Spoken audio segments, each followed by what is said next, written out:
ostaje nada da je moguće ponovno izgraditi kulturnu baštinu.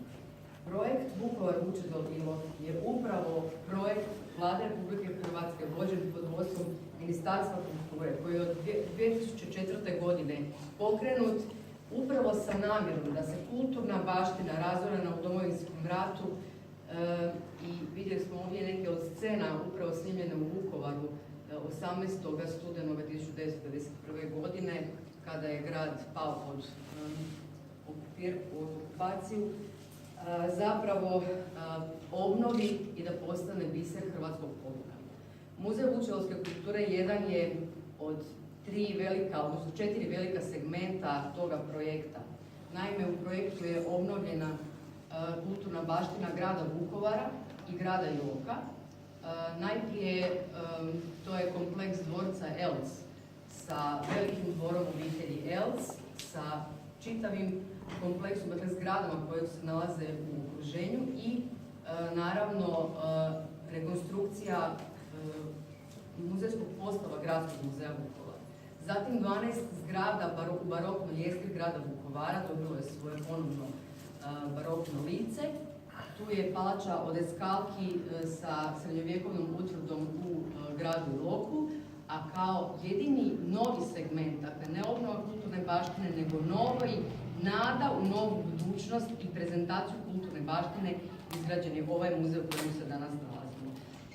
Svijest o tome da je nemoguće biti u kontaktu sa kulturnom baštinom nakon ratnih devastacija, sa svojim krajem i da vi ne znate što se događa s tom kulturnom baštinom, da ste vi od nje odjeljeni, zapravo tjera vas nakon što dođete ponovno natrag, što vidite tu kulturnu baštinu razorenu, da krenete u njegovu obnovu.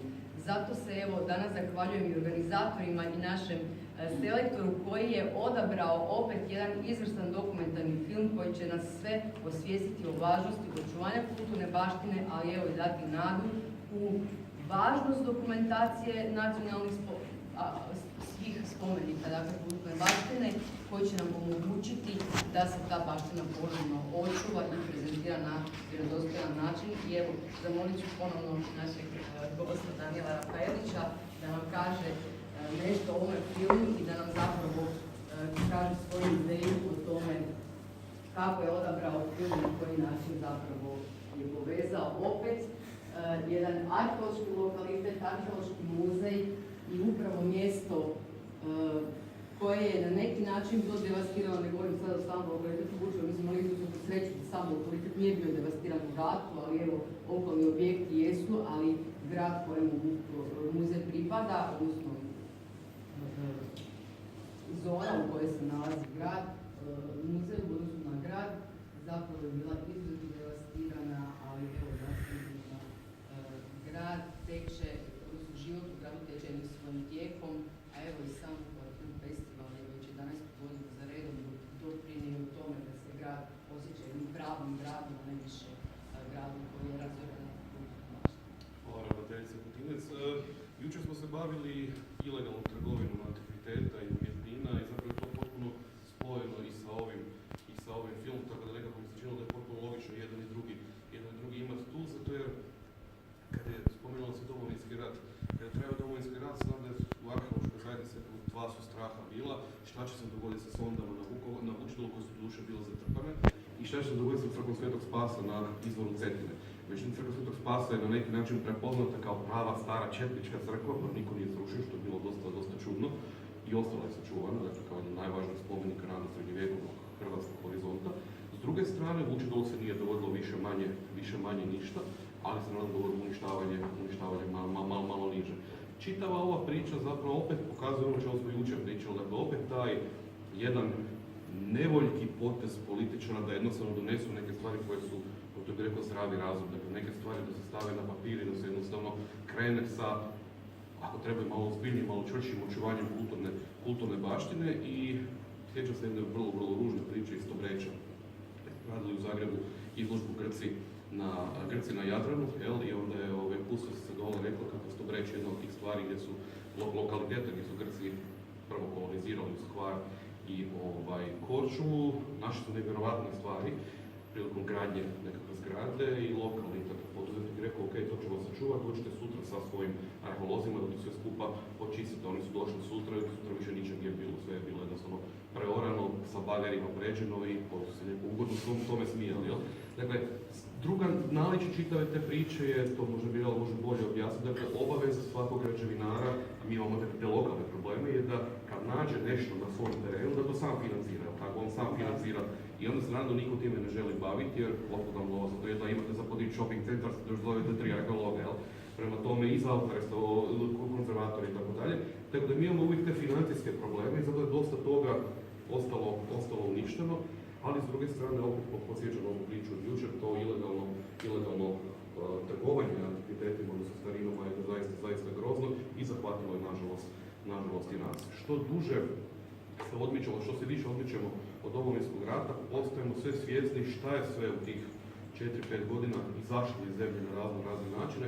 Jučer sam govorio, početak je zaista bio Seusovo Blagao kao nekakav najružniji primjer svega toga, a onda smo gledali kroz godine šta sve osvane u nekim stranim muzejima, da mi imamo pojma da prvo da je sačuvano, drugo da je na kojim je uopće kanalima izneseno van. Nemamo task force, nemamo nekakav imamo zakone, ali nemamo onoga tko može provoditi zakone ili taj nema dovoljno dobre ovlasti. Upravo, ali nismo tu najgori, mislim da je Velika Britanija puno recimo gora, tamo imate zakon da sve što nađete, ja mislim 5 cm ispod zemlje ostaje vaše. Dakle, onda ljudi, to gledate u dokumentacima kad to love sve razne, da oru po njivama i traže ostatke rimskih zidova, to je sve privatno, to ne pripada državi. Prema tome, mi smo nekako ipak se zaštitili da barem bi neko trebao, ako nađe kip cara Trajana, recimo, tu negdje u polju, da ipak to bi trebao prijaviti, pa je ovo ok, postoji zakon da je to neko državno dobro vani, to nije nužno uvijek tako. Tako da kad ste privatni biznis još sve to skupo uključeno, smo zaista u velikom problemu, ali ove dokumentarac zapravo pokušao kontekstualizirati ovu čitavu priču, a koliko se i svijest mijenja, prikazuje jedan grozan film koji se prije par mjeseci prikazivao, Mumija sa Tom Cruiseom, možda ste to vidjeli, koji počinje upravo sa vojnicima ISIL-a koji uništavaju u Siriji upravo te artefakte. Tako da, od pljačke Iračkog muzeja do danas neke stvari se jesu promijenile, ali mora se promijeniti mindset da bi ljudi možda shvatili kako neke stvari kako neke stvari ima smisla štititi. Muzejska zbirka, između ostalih i ove koje možete danas pogledati u našem muzeju, koje se tiču arheološke zbirke, odnosno nalaza pronađenih upravo na lokalitetu Vučedol, nalazile su se u vrijeme Domovinskog rata u Gradskom muzeju koji je bio potpuno devastiran. Dakle, iako je imao oznaku kulturne baštine koja se mora poštovati prema svim pravilima, dakle, to je bilo u tim izuzetnim razaranjima koje su se odvijale sa čak 11 različitih strana, dakle, kako je Vukovar bio u okruženju, prostor je bio devastiran, zbirke su bile devastirane, dio muzejskih zbirki je otišao u Beograd i u Novi Sad i sad se tu javlja jedna situacija da zapravo kolege, konzervatori, muzealci, restauratori rade svoj posao i da štite baštinu bez obzira na granice. I mi smo upravo zahvaljujući tome, ali i velikom angažmanu, dakle od 95. nakon 95. sporazuma, potpisivanja sporazuma, mi smo zapravo imali mogućnost dobiti informaciju o muzejskim zbirkama jer su međunarodni stručnjaci otišli u Novosadski muzej, vidjeli o čemu se radi, a 2000. godine, odnosno 2001. godine smo prvi puta mi kao komisija Ministarstva kulture mogli otići u muzeje, vidjeti kakvim se stanjima nalaze naše zbirke i vratiti ih. Arheološka zbirka vraćena je u Gradski muzej Vukovar 12.12.2001. godine, a na isti datum je revers potpisan, dakle, odnosno ta izlazna nekakva knjiga kada su kolege iz Konzervatorskog zavoda iz Novog Sada odnosili predmete. Dakle, punih 10 godina, točno u dan su zbirke bile dislocirane, ali nakon toga je uslijedio veliki dugotrajan postupak i proces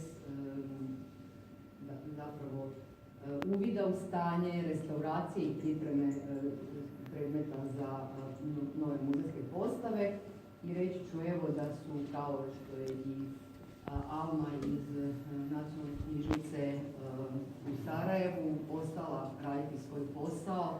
Mnogi su muzealci također ostali na svojim radnim mjestima, išli svakodnevno na posao, a kustos zbirke Bauer, gospodin Stjepan Petrović, jedini muzealac koji je ubijen u Domovinskom ratu, njegovo su tijelo našli na Ovčari, eskumiranom u zajedničkoj masovnoj grobnici, tako da evo, upravo je i on jedan od tih ljudi koji su požrtvovno se brinući o građi.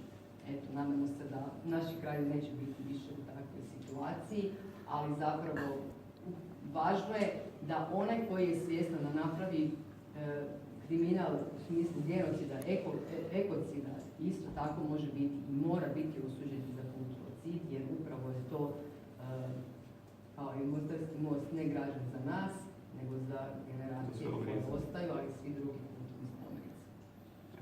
Hvala. I evo, da ne